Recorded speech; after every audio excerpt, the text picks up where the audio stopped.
What is it that you think about when you think about the word faith? When you hear the word faith, what what comes to mind? Generally, most of the time, all of us think about saving faith, or putting our faith in Jesus Christ because of what he's done for us so that we can know for sure we're going to heaven. That's what most of us think of when we hear the word faith. But what about faith in everyday practical use? And I mean, I'm talking about as you go throughout your day, nothing spiritual, but faith in things. For instance, you hit the play button on your computer or your phone or tablet, expecting that in a second you were going to see me talking about something. So you had faith that when you hit that button, something was going to happen. If you're sitting down right now, you had faith that when you sat down, that chair or couch was going to hold you. If not, all of your friends around you laughed, but either way, you had faith that it was actually going to hold you. You didn't get down and look around and check the screws and make sure that it was structured correctly. You just sat down, figuring that it was going to hold you.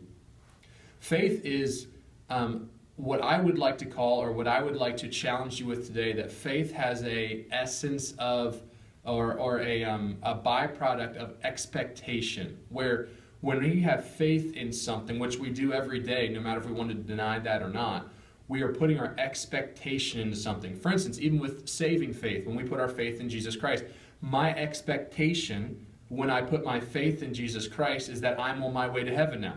That's my expectation, that when I put my faith in him, he's going to save me. That's an expectation of faith. Whenever I say, Lord, I will do whatever you want me to do, my expectation is that he will lead me and show me what he wants me to do. I have an expectation to my faith. William Carey was a great missionary in the 18th century. He went to India. In fact, he was not grown. He was an adult man being a shoemaker. I mean, he was a shoe cobbler where he would make shoes and fix them and things like that in the 18th century. And as he was doing the shoes, as he was fixing them, he was obviously alone as he was fixing them back in his office, but he would read through books on theology. Then he started reading on books about people groups and unreached people groups. And as he read newspapers about new people being discovered and new areas being discovered, William Carey got a true heart for missions because he saw all of the people groups that nobody was reaching, and he wanted to reach them. He wanted to give them the gospel. And so William Carey, without going to supporting churches and all those different types of things, headed to India. Now remember, in those day and age for missions, you didn't just get on a plane and say, bye, see you in a couple of years. You got on a ship, and most of the time, they packed a lot of their belongings in a coffin because they figured they were going to die on the field. So William Carey gets on the ship, he leaves, he goes over there. William Carey is quoted as saying this: expect, sounds familiar, expect great things from God, attempt great things for God. Expect great things from God, attempt great things for God.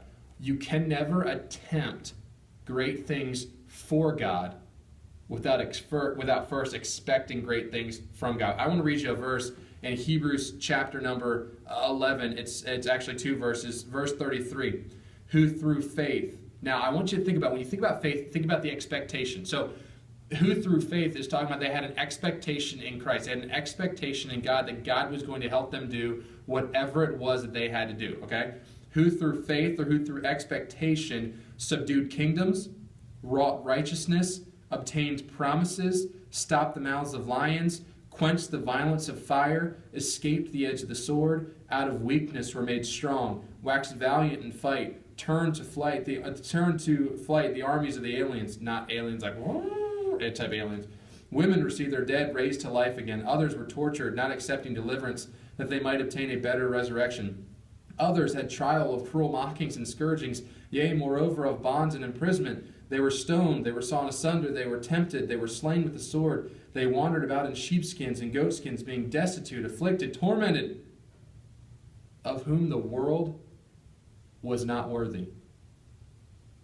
Can you imagine having the God of heaven talking about your life in his book that was going to be handed down throughout all generations say about you that the world was not worthy? How does that happen? Because we have faith in God. Not saving faith. Hey, get over that. Get over that trite idea that, oh, it's just saving faith and then I'm good. Get over that. Yes, you need to start with saving faith. But after saving faith, what's the next step? You just sit there and stare at a wall? No. How do you grow in Christianity? How do you grow in your own life? Because you expect great things from God. So you go on to attempt great things for God.